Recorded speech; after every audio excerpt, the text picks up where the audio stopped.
بارش برسانے والا فرشتہ عرض کرتا حضور آپ حسین سے محبت کرتے ہیں؟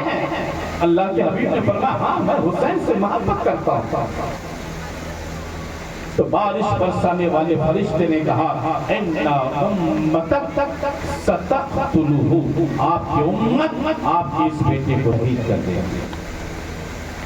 مولا کائنات شیر خدا علی مرتضیٰ داماد مصطفیٰ جنگ صفین سے واپس آ رہے تھے، انہوں نے دیکھا ایک بہت بڑا میدان ہے، چٹیل میدان ہے، جہاں پہ پانی نہیں ہے، جہاں پہ گھاس نہیں ہے۔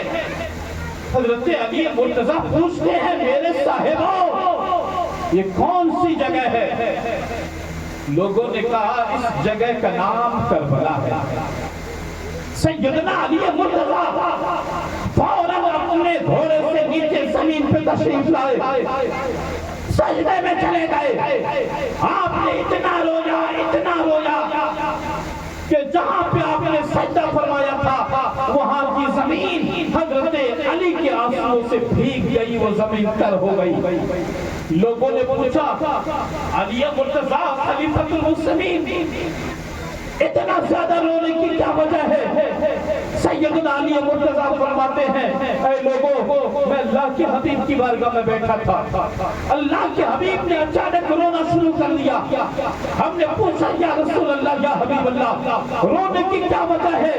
تو اللہ کے حبیب نے ارشاد فرمایا اے علی اے میرے صحابیوں ایک وقت آئے گا کہ میری امت کے کچھ لوگ ان ولد الحسین یقتل بشاق النہر یقال له فرات، میرے لڑکے میرے شہزادے حسین کو ایسی جگہ میں شہید کیا جائے گا جس جگہ کا نام کربلا ہے، اور اس کے قریب جو نہر ہے اس نہر کا نام نہر فرات ہے، اس کے کنارے میرے بیٹے کو شہید کر دیا جائے گا۔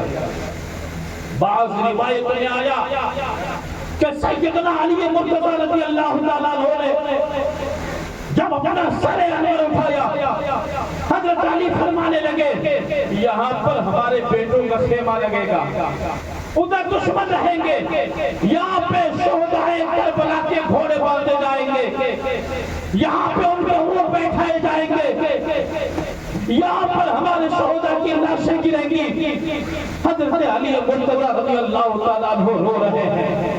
آپ اپنے ذہن پہ زور ڈالو، اللہ کے حبیب صلی اللہ علیہ وسلم اپنے شہزادے حسین کی شہادت کی خبر سن رہے ہیں، آپ رو رہے ہیں، آپ کی آنکھیں اشکبار ہیں۔ حضرت فاطمہ سن رہی ہیں، آپ رو رہی ہیں، آپ کی آنکھیں اشکبار ہیں۔ حضرت علی رو رہے ہیں، آپ کی آنکھیں اشکبار ہیں۔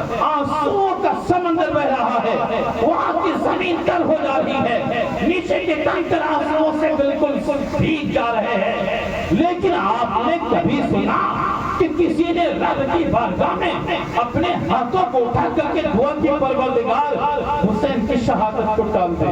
پروردگار حسین کی شہادت کی خبر نے ہمارے دلوں کو چکنا-چور کر دیا ہے، پروردگار ہماری برداشت سے باہر ہو چکا ہے۔ حضرت ابوبکر آنسو بہا رہے ہیں، دعا نہیں کر رہے ہیں۔ حضرت عمر فاروق آنسو بہا رہے ہیں، دعا نہیں کر رہے، پروردگار حسین کی شہادت کو ٹال دے۔ حضرت عثمان غنی رو رہے ہیں، دعا نہیں کر رہے، پروردگار حسین کی شہادت کو ٹال دے۔ حضرت علی مرتضیٰ رو رہے ہیں لیکن دعا نہیں کر رہے ہیں۔ حضرت فاطمہ زہرا دعا نہیں کر رہی ہیں، وہ فاطمہ زہرا تو پوری رات عبادت کرے، رات کے بارگاہ میں اپنے ہاتھوں کو اٹھا کے اس کے پروردگار تیری راتیں بہت چھوٹی ہو گئی ہیں، اتنی چھوٹی ہو گئی ہیں کہ فاطمہ کا ایک سجدہ مکمل نہیں ہوتا ہے۔ وہ فاطمہ یہ دعا نہیں کرتی ہے، پروردگار حسین کی شہادت کو ٹال دے، اسے اپنی جگہ رہنے دو۔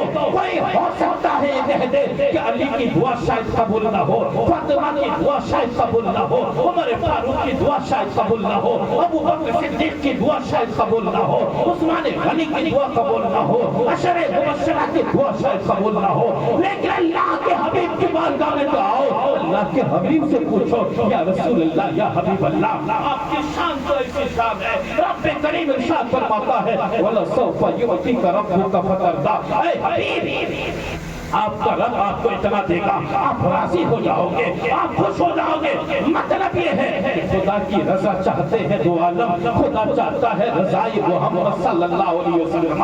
خود تو رب کریم ارشاد فرماتا ہے اے میرے حبیب کل احد یطلب رضائی وانا اطلب رضاک، اے میرے حبیب ہر انسان چاہتا ہے، ہر یہ چاہتا ہے کہ وہ مجھے راضی کر لے۔ میرے حبیب میں تو چاہتا ہوں کہ تو مجھ سے راضی ہو جائے۔ ایسا حبیب اگر رب کی بارگاہ میں اپنے ہاتھوں کو اٹھائے، کیا اس حبیب کی دعائیں قبول نہ ہوتی؟ کیا اس حبیب کی دعائیں قبول نہ ہوتی؟ یقیناً قبول ہوتی۔ جب اللہ کے حبیب نے اپنے ہاتھوں کو اپنے پروردگار کی بارگاہ میں اٹھایا ہے، ان دعاؤں کی قبولیت کی تاثیر کیا تھی؟ آؤ سیدنا سرکار اعلیٰ حضرت عظیم البرکت رافع الدرجات امام اہل سنت سے پوچھیں کہ نبی کی دعاؤں کی قبولیت کا حال کیا تھا، تو سیدنا سرکار اعلیٰ حضرت ارشاد فرماتے ہیں کہ اجابت کا صحرا، عنایت کا جوڑا دلہن بن کے نکلی دعائے محمد، اجابت نے جھک کر گلے سے لگایا بڑی ناز سے جب دعائے محمد۔ مطلب یہ ہے اے لوگوں، اگر نبی کی زبان سے دعائیں نکلتی ہے تو فرشتے ان دعا کو قبول کروانے کے لیے اس طرح سے رب کی بارگاہ میں لے کر کے جاتے ہیں، جس طرح سے نبی نویلی دلہن کو اس کے شوہر کی خدمت میں لے جا کر کے پیش کیا جاتا ہے۔ یہ نبی کی دعاؤں کا حال ہے، لیکن نبی نے دعائیں نہیں کی۔ کیوں؟ اس لیے کہ یہ حسین کا امتحان تھا۔ آپ کے بچوں کے اگزام ہو، نیٹ کا اگزام شاید آج کے دور میں سب سے سخت ہے۔ اگر اس امتحان میں کوئی بیٹھنا چاہے، آپ کسی کے پاس جاؤ کہ بھائی ہمارے بچے کے لیے دعا کرنا، وہ کہے گا کہ بھائی دعا کرنے کی کیا ضرورت ہے، اس کو امتحان بھی نہیں بیٹھا نہیں کہے گا۔ اس تو ہم سمجھ گئے امتحان کو ٹالنے کی دعا نہیں کی جاتی ہے، بلکہ امتحان میں ثابت قدم رہنے کی دعا کی جاتی ہے، امتحان میں کامیاب ہونے کی دعا کی جاتی ہے، امتحان میں پاس ہونے کی دعا کی جاتی ہے۔ اس لیے علی مرتضیٰ ہو، فاطمہ زہرا ہو، اللہ کے حبیب ہو، عشرے مبشرہ ہو، خلفائے راشدین ہو، سب نے یہی دعائیں کی، پروردگار حسین کو امتحان میں کامیاب فرما، حسین کو ثابت قدمی عطا فرما۔ اس لیے میرا حسین میدان کربلا میں سے مس نہ ہوا، بلکہ نبی نے جو دعا کی تھی حسین ثابت قدم تھے اور امام حسین ثابت قدم رہے۔ سیدنا امام حسین رضی اللہ تعالیٰ عنہ فضائل بے شمار، میں اختصار کے ساتھ جا رہا ہوں۔ حضرت امیر معاویہ کی وفات ہو گئی، رجب کا مہینہ تھا، سن 60 ہجری، سن 60 ہجری رجب کے مہینے میں سیدنا امیر معاویہ کی وفات ہو گئی۔ آپ نے اپنے بیٹے یزید پلید کو اپنا جانشین بنایا۔ یزید پلید کے حالات اس وقت امیر معاویہ کی نظر میں ظاہر نہیں تھے، ورنہ جو یزید کی خرابیاں تھی، اگر وہ خرابیاں امیر معاویہ کو معلوم ہوتی تو امیر معاویہ کبھی بھی یزید کو اپنا نائب نہیں بنا دیا۔ امیر معاویہ کی وفات ہو گئی، ادھر یزید تخت نشین ہوتے ہوئے مختلف شہروں کی طرف خطوط بھیجے کہ میری بیعت کرائی جائے۔ مدینہ شریف کا حاکم ولید بن عقبہ تھا، اس کے بعد بھی اپنا فرمان بھیجا، ساتھ ہی ساتھ لکھ کر کے بھیجا کہ اہل مدینہ سے جلد از جلد میری بیعت کی جائے، خاص کر کے عبداللہ ابن عمر، عبداللہ بن زبیر اور حسین بن علی سے سب سے پہلے بیعت کی جائے۔ ولید بن عقبہ کے پاس مخط پہنچا، اس نے دیکھا، پھر انہوں نے مروان کو بلایا، مروان مشورہ کے لیے کیا کیا جائے، تو کہا جلدی سے جلدی انہیں بلا کر کے بیعت لے لی جائے۔ امام حسین کو انہوں نے بلایا، اچانک بلانا امام حسین کو لگا کچھ گڑبڑی ہے۔ امام حسین اپنے ساتھ کچھ جوانوں کو لے کر کے چلے، ان جوانوں کو دروازوں پہ کھڑا کر دیا اور فرمایا اگر اندر کسی طرح کی آواز آئے فوراً اندر آ جانا، ورنہ جب تک میں باہر نہ آؤں اس جگہ سے ہٹنا مت۔ ولید بن عقبہ نے امام حسین کی بارگاہ میں وہ یزید کا خط پیش کیا۔ امام حسین کو امیر معاویہ کی وفات کی خبر پہنچی، آپ نے انا للہ و انا الیہ راجعون، پھر اس نے کہا بیعت کر لیجیے۔ امام حسین فرماتے ہیں کہ میرے جیسا آدمی چھپ کر کے بیعت نہیں کر سکتا، اس لیے آپ جب سب کو بیعت کے لیے بلاؤ اس وقت میں آؤں گا اور پھر دیکھیں گے۔ حضرت امام حسین رضی اللہ تعالیٰ عنہ وہاں سے واپس ہی ہو رہے تھے۔ مروان ام المؤمنین حضرت عائشہ رضی اللہ تعالیٰ عنہ فرماتی ہیں لعن رسول اللہ صلی اللہ علیہ وسلم ابا مروان فی صلبہ، اللہ کے حبیب نے مروان کے باپ پر اس وقت لعنت بھیجی تھی جب مروان اپنے باپ کے پشت پہ تھا، فجعل یفیض من لعنت اللہ، تو مروان کو بھی اللہ کی لعنت میں سے برابر حصہ مل رہا ہے۔ اس مروان نے کہا اے ولید انہیں جانے مت دو، اگر یہ بیعت کر لیں تو ٹھیک ہے ورنہ ابھی قتل کر ڈالو۔ امام حسین فرماتے ہو اتنے سر کا تو مجھے قتل کرے گا؟ پھر امام حسین رضی اللہ تعالیٰ عنہ وہاں سے تشریف لے گئے۔ پھر مروان نے کہا آپ نے موقع کھو دیا، آپ کو ابھی انہیں بیعت پر مجبور کرنا چاہیے، اگر بیعت کر لیتا تو ٹھیک ورنہ ابھی انہیں قتل کر دینا چاہیے۔ ولید بن عقبہ جو نبی کے خاندان کا دل دادا تھا، نبی کے خاندان والوں سے اسے محبت تھی، اس نے کہا اے مروان تو مجھے کیسا مشورہ دے رہا ہے؟ کیا میں دنیاوی حکومت کے لالچ میں رسول کے خاندان والوں کو شہید کر دوں؟ نہیں، ساری کائنات چھن جائے مجھ سے، میری زمین ختم ہو جائے، میری جائیداد تباہ و برباد ہو جائے، میں لٹ جاؤں، مجھے تو یہ گوارا ہے، لیکن نواسائے رسول کے قتل کا جرم میں اپنے گردن پہ لے لوں، مجھے یہ گوارا نہیں ہے۔ پر امام حسین اپنے گردن پہ انہیں معلوم تھا کہ میں نے آج جو بیعت نہ کر کے جو حال ہوا ہے یہ لوگ مجھے زیادہ دیر تک چھوڑیں گے نہیں۔ امام حسین اپنے گھر میں تشریف لے جاتے ہیں، اپنے گھر والوں سے مشورہ کرتے ہیں اور رات کی رات مدینہ شریف چھوڑنے کا ارادہ کرتے ہیں۔ معلوم ہے وہ مدینہ جو سب سے پیارا مدینہ، سب سے محبوب مدینہ، کسی مجنون سے، کسی شخص نے مجنون سے پوچھا کہ تمہیں سب سے پیارا شہر کون سا ہے؟ اس نے کہا تھا درب دل برس جس میں میری لیلا ہے وہ مجھے سب سے شہر زیادہ پیارا ہے۔ حدیث میں اللہ کے حبیب نے ارشاد فرمایا لا یخبط النبی الا فی احب الامکنۃ الیہ، ہر نبی کی وفات اسی جگہ پہ ہوتی ہے جو جگہ اس نبی کو پوری دنیا میں سب سے زیادہ پیاری ہوتی ہے۔ اللہ کے حبیب کا وصال مدینہ میں ہوا، اس کا مطلب اللہ کے حبیب کو سب سے پیارا شہر مدینہ، اللہ کے حبیب صلی اللہ علیہ وسلم کو سب سے پیارا شہر مدینہ، امام حسین کو بھی شہر پیارا مدینہ۔ ذرا سوچو تو سے وہ مدینہ جہاں پہ بچپن کے دن گزرے ہوں، جہاں پہ جوانی کے دن گزارے ہوں، جہاں پہ مختلف یادیں ہوں، جہاں نبی کا روضہ ہو، جہاں مسجد نبوی ہو، جہاں پہ بے شمار متبرک جگہ ہوں، اس جگہ کو جب چھوڑنے کی بات آ رہی ہوگی تو حسین کے دل پہ کیا گزر رہا ہوگا؟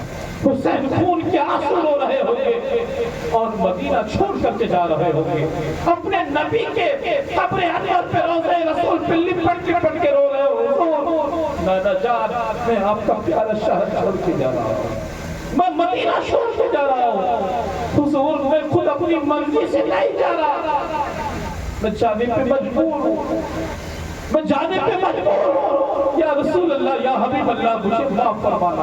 امام حسین کا قافلہ رات ہی میں مدینہ سے نکل جاتا ہے، ادھر کوفہ والوں کو خبر پہنچتی ہے کہ امام حسین نے یزید کی بیعت سے انکار کر دیا. سلیمان بن سرد کے گھر میں سب لوگ جمع ہوئے. جمع ہونے کے بعد کہنے لگے کہ لوگوں حسین ابن علی نے یزید کی بیعت سے انکار کر دیا ہے. اگر تم حسین کے ساتھ وفاداری کرنا چاہو، ان کے آنے کے بعد غداری نہ کرو، حسین کا ساتھ نہ چھوڑو، نواسۂ رسول کی نصرت و اعانت نہ چھوڑو تو انہیں بلایا جائے. سب نے بیک زبان ہو کر کے کہا تھا کہ ہاں ہم بے وفائی نہیں کریں گے، ہم حسین ابن علی کا ساتھ نہیں چھوڑیں گے، ہم ان کے ساتھ رہیں گے. ان لوگوں نے سینکڑوں کی تعداد ہے امام حسین کی بارگاہ میں خطوط بھیجے.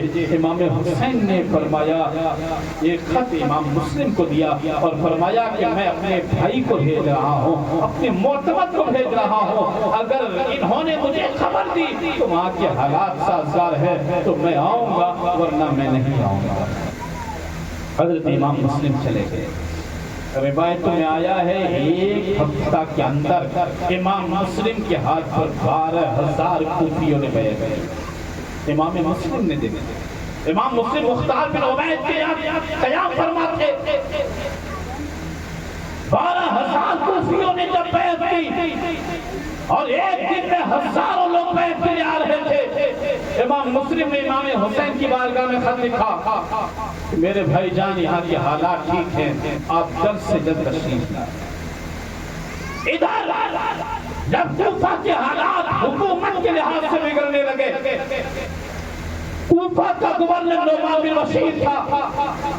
لوگوں نے نعمان بن بشیر کو جب اس کی اطلاع ہوئی وہ خطبہ دینے کے لیے کھڑے ہوئے منبر پہ کہنے لگے، اے لوگوں یہ بیعت یزید کی مرضی کے خلاف ہے، وہ کافی ناراض ہوگا، وہ سختیاں کرے گا، وہ زیادتیاں کرے گا، وہ ظلم کرے گا، تمہارے اوپر جبر کرے گا، ایسا نہ کرو. دوسرے لوگ مسلم نام دوسرے لوگ تھے، عبید اللہ عبداللہ بن مسلم حضرمی، اس نے کہا اس طرح کی نرمی سے کام نہیں چلے گا، آپ سختی کرو تب جا کر کے کچھ ہونے والا. بہرحال اس نے یزید کے پاس لکھ بھیجا کہ کوفہ کے حالات ٹھیک نہیں ہیں، یہاں پہ حسین کے بھائی مسلم آئے ہوئے ہیں، انہوں نے حسین کے نام پر لوگوں سے بیعت لینا شروع کر دیا ہے، آپ جلدی کوفہ کی خبر لو. یزید نے اپنے لوگوں سے مشورہ کیا. لوگوں نے بتایا کہ عبد اللہ ابن زیاد کافی سخت آدمی ہے جو بصرہ کا حاکم ہے، اسے کوفہ کی بھی گورنری دے دی جائے تو وہاں کے حالات کو ٹھیک کر لے گا. وہ خط اس کے پاس پہنچتا ہے ابن زیاد کے بعد. ابن زیاد اپنے بھائی عثمان کو کوفہ کا وہاں بصرہ کا نائب بناتا ہے، اپنا جانشی بناتا ہے. پھر ابن زیاد رات ہی میں نکلتا ہے، لیکن اس چالاکی کے ساتھ کہ وہ وہاں کا لباس نہیں پہنتا ہے، عربی لباس پہنتا ہے، اور جو بصرہ سے آنے کا راستہ تھا اس راستے سے نہیں آتا ہے، جو حجاز اور عرب سے آنے کا راستہ تھا اس راستے سے آتا ہے. ادھر لوگ حسین ابن علی کے انتظار میں تھے، نواسۂ رسول کے انتظار میں تھے. جو ہی شہر پناہ کی حد میں یہ قافلہ داخل ہوتا ہے، لوگ نعرے پہ نعرہ لگانا شروع کر دیتے ہیں، مرحبا بک یا ابن رسول اللہ، اے اللہ کے رسول کے شہزادے آپ کا آنا مبارک ہو، خوش آمدید ہو، ویلکم ہو. لوگوں کی بھیڑ اتنی جمع ہو جاتی ہے کہ وہاں پہ چلنا پھرنا دشوار ہو جاتا ہے کہ مسلم بن عمرو باہلی یہ اعلان کرتا ہے، اے لوگوں یہ حسین ابن علی نہیں ہے، کوفے کا نیا گورنر عبید اللہ ابن زیاد ہے. لوگ مایوس ہو کر کے جاتے ہیں. جو ہی صبح ہوتی ہے ہر قبیلے کے جو سرگنا لوگ تھے بڑے بڑے لوگوں کو ابن زیاد اپنے محل میں قید کروا لیتا ہے، ان لوگوں سے میٹنگ کرواتا ہے اور کہتا ہے کہ دیکھو اگر تم لوگوں نے حسین کی بیعت سے باز نہ آیا تو ان لوگوں کو قتل کر دیا جائے گا، تمہیں قتل کر دیا جائے گا، تمہارے بچوں کو مار دیا جائے گا، تمہاری زمین و جائیداد ہڑپ لی جائے گی. وہ لوگ مایوس ہو جاتے ہیں، کریں تو کیا کریں، نہ کریں تو کیا کریں. وہ لوگ اپنے قبیلے والوں کو بولتے ہیں، اے لوگوں یہ یزید کی بیعت کے خلاف ہے، اگر تم لوگوں نے اس بیعت سے منہ نہیں موڑا یہ لوگ ہمیں قتل کر ڈالیں گے، ہمارے بچوں کو قتل کر ڈالیں گے. یہ ابن زیاد سخت گیر آدمی ہے، یہ ظالم آدمی ہے، یہ تمہیں نہ چھوڑے گا. یہ ہمیں نہ چھوڑے گا، کسی کو نہ چھوڑے گا۔ ادھر حضرت مسلم جو مختار بن عبید کے ہاں تشریف فرما تھے، یہ سبوں کو معلوم تھا، وہ پھر وہاں سے منتقل ہو جاتے ہیں، ہانی بن عروہ کے گھر تشریف لے جاتے ہیں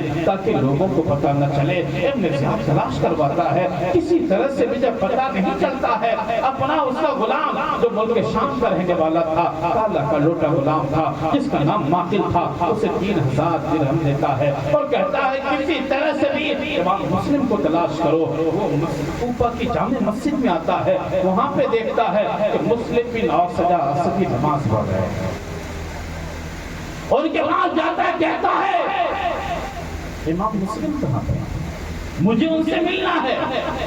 مسلم بن اوسجہ دائیں بائیں دیکھتے کہتے یہاں پہ اتنے سارے لوگ تھے، تم نے کسی سے نہ پوچھا کہ مسلم کہاں ہے، مجھ سے کیوں پوچھنے کے لیے آئے؟ وہ ماقل شامی جو ابن زیاد کا غلام تھا، وہ بڑا چالاک تھا، بڑا ہوشیار تھا، اس نے کہا میں نے آپ کے چہرے پہ نور دیکھا ہے، ایسا نور صرف اسی کے چہرے پہ ہوتا ہے جو نبی کے گھر والوں سے محبت کرتا ہے۔ میں نے سوچا تو محب رسول ہے، تو محب اہل بیت ہے، اس لیے میں نے تم سے پوچھا۔ حضرت مسلم بن اوسجہ اس کے سامنے فریب میں آ گئے، اس کے دھوکے میں آ گئے، کہنے لگے ہاں تو صحیح جگہ پہ آیا ہے، میں انہی سے ملنے کے لیے جا رہا ہوں۔ یہ ماقل نامی غلام ان کے پاس ان کے ساتھ مل کر کے حضرت امام مسلم کے پاس جاتا ہے، 3000 کا نذرانہ پیش کرتا ہے، روزانہ صبح کو جاتا، شام کو واپس آتا، جتنی باتیں ہوتی وہ تمام باتیں ابن زیاد کو آ کر کے بتاتا۔ وہ ہانی بن عروہ اور ابن زیاد کے کافی دوستانہ تعلق تھے، ایک دوسرے کے دوست تھے۔ وہ ابن زیاد ہانی کو بلاتا ہے، ہانی سوچتا ہے ابن زیاد میرا دوست ہے، کسی کو بھنک نہ لگی ہوگی۔ جب ہانی جاتا ہے، ابن زیاد کا تیور بدلا ہوا ہوتا ہے، غصے میں کہتا ہے اے ہانی تم نے اپنے گھر کو سازشوں کا اڈا بنا کے رکھا ہے، تم نے مسلم کو بنا دی ہے۔ یہ کہتا نہیں ایسا کچھ بھی نہیں ہے، آپ تک غلط خبر پہنچی ہے۔ پھر وہ ابن زیاد اپنے غلام کو آنے کا اشارہ کرتا ہے، ماقل نامی غلام جب آتا ہے اب ہانی کی زبان رک جاتی ہے، فرماتے ہیں اے ابن زیاد میں نے انہیں بلایا نہیں تھا، وہ میرے گھر آ گئے تھے، میں نواز رسول کو کیسے منع کروں، نبی کے خاندان والوں کو اپنے گھر میں رہنے سے کیسے منع کروں، مجھے اتنی سی مہلت دے دو کہ میں امام مسلم سے کہتا ہوں میرے گھر سے چلے جائیں۔ ابن زیاد کہتا نہیں تمہارے گھر سے جانے کو نہیں، بلکہ تمہیں اسے ہمارے حوالے کرنا پڑے گا۔ ہانی کہتے نہیں میں ایسا نہیں کر سکتا، میں قتل کے لیے تمہارے پاس نہیں اسے دے سکتا۔ تو ابن زیاد کہتا ہے اگر تم نے نہ دیا تو تم قتل کر دیے جاؤ گے۔ ہانی جواباً کہتا ہے اگر تم نے مجھے قتل کیا تو قبیلہ مزعج کے ہزاروں لوگ اس گورنر ہاؤس کا محاصرہ کر لیں گے، تم اپنی جان بھی بچا نہ پاؤ گے۔ سامعین کرام اس طرح کی باتیں ہوتی ہیں، ادھر پورے کوفہ میں یہ بات مشہور ہو جاتی ہے ابن زیاد نے ہانی بن عروہ کو شہید کر دیا ہے۔ ادھر ابن زیاد کے بارے میں جب یہ باتیں مشہور ہو گئی، حضرت امام مسلم رضی اللہ تعالیٰ عنہ گورنر ہاؤس کا محاصرہ کرتے ہیں۔ گورنر ہاؤس کے محاصرہ کے بعد حضرت امام مسلم کے ساتھ ایک دو لوگ نہیں، روایتوں میں آیا ہے 40,000 سے زیادہ لوگ کوفہ کے گورنر ہاؤس کو گھیرے ہوئے ہوتے۔ اس وقت اگر امام مسلم ایک اشارہ فرما دیتے تو گورنر ہاؤس کی اینٹ سے اینٹ بجا دیتے، لیکن امام مسلم کوئی اور نہیں تھے، نبی کے خاندان والے تھے، نبی کی رحمت کا انہیں وافر حصہ ملا تھا، اور رحمت للعالمین کے خاندان والے تھے، انہیں اپنی طرف سے لڑائی کی ابتدا نہ کرنی تھی، شروعات نہ کرنی تھی۔ آپ نے وہاں پہ تمام حجت کیا، ادھر قاضی شریح کو ابن زیاد کو بلایا، کہنے لگے آپ کو صرف جا کر کے اتنی سی باتیں کہنی ہے کہ ہانی بن عروہ زندہ ہے، ان کی دوسری حالت نہیں بتاتی ہے، دوسری حالت نہیں بتانی ہے۔ ہانی بن عروہ کے تو کو دیکھتا ہے، قاضی شریح جب دیکھتا ہے ہانی رو رو کے کہتے ہیں کہ میرے قبیلے والوں سے آپ اتنا فرما دیں، میری حالت بتا دیں، اور ان سے کہہ دیں اگر 10 لوگ یہاں پہ آ گئے تو میں یہاں سے چلا جاؤں گا، یہاں سے میں نکل سکتا ہوں۔ لیکن قاضی شریح مجبور تھے، ان کے ساتھ ابن زیاد کا جاسوس تھا، انہوں نے صرف اتنا ارشاد فرمایا اے لوگو روحانی زندہ ہے، انہیں شہید کرنے کی خبر غلط ہے،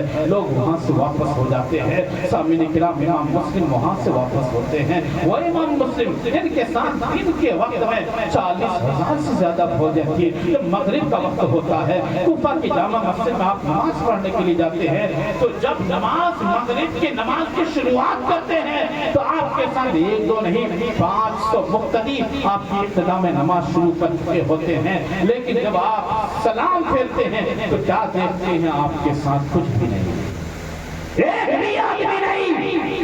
امام مسلم رونا شروع کرتے ہیں۔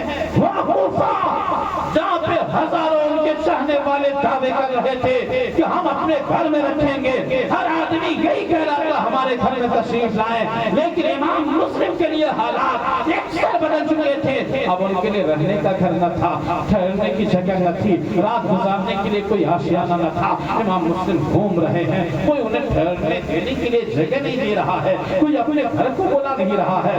ایک خاتون اپنے گھر کے سیڑھی پہ بیٹھی تھی، جن کا نام طوا تھا۔ وہ طوا خاتون کے پاس امام مسلم جاتے ہیں، کہتے ہیں خاتون مجھے پیاس لگی ہے، مجھے پینے کے لیے پانی دے دو۔ وہ خاتون اندر جاتی ہیں، انہیں لا کر کے پانی پلاتی ہیں۔ پانی پلانے کے بعد پھر اپنے گھر میں گلاس رکھنے کے لیے جاتی ہیں۔ جب واپس آتی ہیں کیا دیکھتی ہیں؟ وہ شخص وہیں پہ بیٹھا ہے۔ آپ فرماتی ہیں، وہ طوا کرتی ہیں آپ اب تک گئے نہیں، آپ اپنے گھر چلے جاؤ۔ امام مسلم کچھ بھی جواب نہیں دیتے ہیں۔ پھر وہ خاتون کہتی ہیں آپ اپنے گھر کو چلے جائیں، اپنے ٹھکانے کو چلے جائیں۔ جب بار بار وہ کہتی ہیں امام مسلم جواب دیتے ہیں میرا کوئی گھر نہیں ہے، میرا رہنے کے لیے کوئی ٹھکانہ نہیں ہے، میرے رہنے کے لیے کوئی منزل نہیں ہے، میں بے گھر ہو چکا ہوں، میں مسافر ہوں جس کے ٹھہرنے کے لیے کوئی منزل نہیں ہے، جس کے ٹھہرنے کے لیے کوئی جگہ نہیں ہے۔ وہ خاتون کہتی ہیں آپ آخر ہیں تو کون ہیں؟ امام مسلم فرماتے ہیں میں امام مسلم ہوں، حسین ابن علی کا بھائی ہوں، اولاد علی ہو، نبی کی اولاد ہو۔ اگر آج تم نے مجھے رہنے کے لیے جگہ دی تو میں تم سے وعدہ کرتا ہوں کہ کل میدان محشر میں ساقی کوثر کے ہاتھوں میں تمہیں جام کوثر پلانے کا وعدہ کرتا ہوں۔ وہ خاتون محب اہل بیت تھی، نبی کے خاندان والوں سے محبت کرتی تھی۔ وہ اپنے خاص کمرے میں لے کر کے گئی۔ ان کا بیٹا باہر تھا جو کافی دیر کے بعد آیا، کافی رات ہو جانے کے بعد آیا۔ جب اپنی ماں کو دیکھا کہ بار بار ایک حجرے میں جا رہی ہے، ایک کمرے میں جا رہی ہے،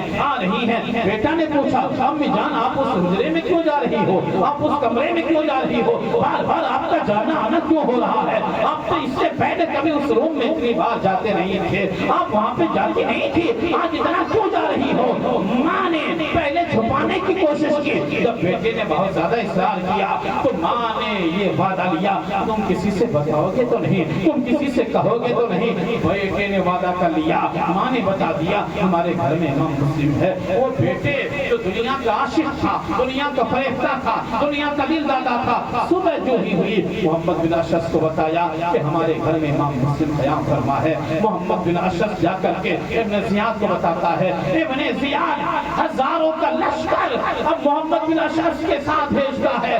وہ جو حصار ہے، فوجیوں کا حصار ہے، سپاہی چاروں طرف سے گھیرے ہوئے ہیں۔ امام مسلم کو جون گھوڑے کی ٹاپ کی آواز سنائی دیتی ہے اور فوراً تلوار لے کر کے باہر آ جاتے ہیں۔ تلواروں سے حملہ ہو جاتا ہے، ایک دوسرے پہ حملے کر رہے ہیں۔ ذرا سوچو تو صحیح، ایک طرف سے سینکڑوں کی تعداد میں تلوار چمک رہی ہے، سینکڑوں تلواریں چل رہی ہیں، لیکن ایک طرف اولاد علی مسلم بن عقیل کے شہزادے تنہا ہیں، نبی کے خاندان کا ایک شہزادہ تنہا ہے، وہ سینکڑوں تلواروں کا مقابلہ کر رہا ہے، سینکڑوں تلواروں کا مقابلہ کر رہا ہے۔ آپ میں اور بکیر بن حمران احمری میں تلوار چلتی ہے، ان کی تلوار آپ کے ہونٹ پہ لگتی ہے، اوپر کا ہونٹ کٹ جاتا ہے، نیچے کا ہونٹ زخمی ہو جاتا ہے، دونوں سامنے والے دانت جھڑ جاتے ہیں، گر جاتے ہیں۔ آپ کی قوت جواب دے دیتی ہے، آپ کی طاقت جواب دے دیتی ہے۔ امام مسلم کے سامنے محمد بن اشعث کہتا ہے آپ کے لیے امان ہے، آپ کے لیے امان ہے۔ امام مسلم فرماتے ہیں میرے لیے امان ہے، میرے لیے امان ہے۔ وہ کہتا ہے ہاں یہاں آپ کے لیے امان ہے۔ ادھر جب دشمنوں کی چال نہیں چل رہی تھی، انہوں نے چھت پہ چڑھ کر کے امام مسلم پر پتھر گرانے شروع کر دیے، تیر برسانے شروع کر دیے۔ امام مسلم تنہا ہے، مسلم بن عقیل تنہا ہے، اکیلے ہیں۔ جب آپ کی طاقت جواب دے دیتی ہے، اب لڑنے کی طاقت رہی کہاں گئی تھی؟ زخم جسم زخموں سے چور چور ہو چکا تھا۔ جب امان امان کی آواز آتی ہے، فرماتے ہیں جب تو نے مجھے امان دے دیا ہے تو ٹھیک ہے میں اپنی تلوار روکتا ہوں، لیکن اپنے وعدے کو پورا کرنا۔ حضرت امام مسلم کو سواری پہ بیٹھایا جاتا ہے، گھوڑے پہ بیٹھا جاتا ہے، سب سے پہلے محمد بن شخص آپ کی تلوار چھین لیتا ہے۔ امام مسلم فرماتے ہیں یہ تمہاری پہلی غداری ہے، یہ تمہاری پہلی غداری ہے، تم نے میرے ہتھیار چھین لیے۔ اس کے بعد امام مسلم کو ابن زیاد کے پاس لے کے جایا جاتا ہے، ابن زیاد کے حالات دیکھتا ہے، وہاں کے حالات کا جب امام مسلم کو اندازہ ہو جاتا ہے کہ یہ مجھے چھوڑے گا نہیں۔ امام مسلم فرماتے ہیں کہ مجھے ایک نصیحت کرنی ہے، مجھے آخری وصیت کرنی ہے۔ امام مسلم چاروں طرف دیکھتے ہیں، ابن زیاد کیا کوئی بات نہیں، تم وصیت کرو۔ ابن سعد کا بیٹا عمرو وہاں پہ تھا، اس نے دیکھا یہ قریشی انسان ہے، یہ قبیلے قریش کا ہے، ان سے میں اپنی وصیت بیان کر دیتا ہوں۔ امام مسلم انہیں بلاتے ہیں اور فرماتے ہیں اے ابن سعد، اے سعد کا بیٹا، میں نے فلاں شخص سے 7,000 درہم قرض میں لیے ہیں، اسے تو ادا کر دینا اور میرے مرنے کے بعد میری لاش کو دفن کر دینا، اور ایک آخری پیغام، اہم پیغام حسین ابن علی تک پہنچا دینا اور ان سے کہہ دینا کہ کوفہ کے حالات سازگار نہیں ہیں، آپ کو ادھر آنے کی ضرورت نہیں ہے، کوفہ والوں نے غداری کر لی ہے۔ سامعین کرام، یہ تینوں وصیتیں امام مسلم نے چھپے طور پر کہی تھی، رازدانہ طور پر یہ باتیں کہی تھی، لیکن ابن سعد جو ابن زیاد کا غلام تھا اس سے جا کر کے ساری باتیں اس نے کہہ دی۔ ابن سعد سے وہ ابن زیاد کہتا ہے کہ ہم تو لاش کو چھوڑیں گے نہیں، اس نے ہماری زمین میں آ کر کے افراتفری پھیلایا، فتنہ فساد کا بازار گرم کیا، ہم قرض تم ادا کرنا چاہو ادا کر سکتے ہو، اور حسین ابن علی اگر یہاں پہ نہ آئے ہمیں ان سے کوئی سروکار نہیں ہے۔ ادھر ابن امام مسلم کو پیاس کی شدت تڑپاتی ہے، پانی موجود ہے، امام مسلم فرماتے ہیں مجھے پینے کے لیے پانی دے دیا جائے، کوئی پینے کے لیے پانی دینے والا نہیں ہے۔ عمر بن عقبہ وہاں پہ ہے، وہ اپنے غلام کو اشارہ کرتا ہے انہیں پینے کے لیے پانی دے دو، پینے کے لیے کاسے میں پانی دیا جاتا ہے، ایک گلاس میں پانی دیا جاتا ہے۔ جب امام مسلم اپنے منہ سے لگاتے ہیں تو آپ کے منہ سے خون کے قطرات پانی میں ٹپک جاتے ہیں، وہ پانی خون آلود ہو جاتا ہے، اور خون آلود پینا شریعت میں جائز نہیں ہے۔ جس پانی میں خون مل جائے اس پانی کا پینا حلال نہیں ہے۔ امام مسلم کو دیکھو، شریعت کی پاسداری کو دیکھو، نانا جان کی شریعت میں کتنی نظر کی، آخری وقت ہے، انہیں معلوم ہے اب زندگی وفا نہیں کرنے والی ہے، پیاس کی شدت تڑپا رہی ہے، لیکن شریعت کے احکام کی اتنی پاسداری ہے کہ جب خون آ جاتا ہے تو آپ اپنے ذہن میں تصور کر لیتے ہیں اس خون کی اس پانی کا پینا حلال نہیں ہے، حرام ہے، اس لیے انہوں نے پانی پینا چھوڑ دیا۔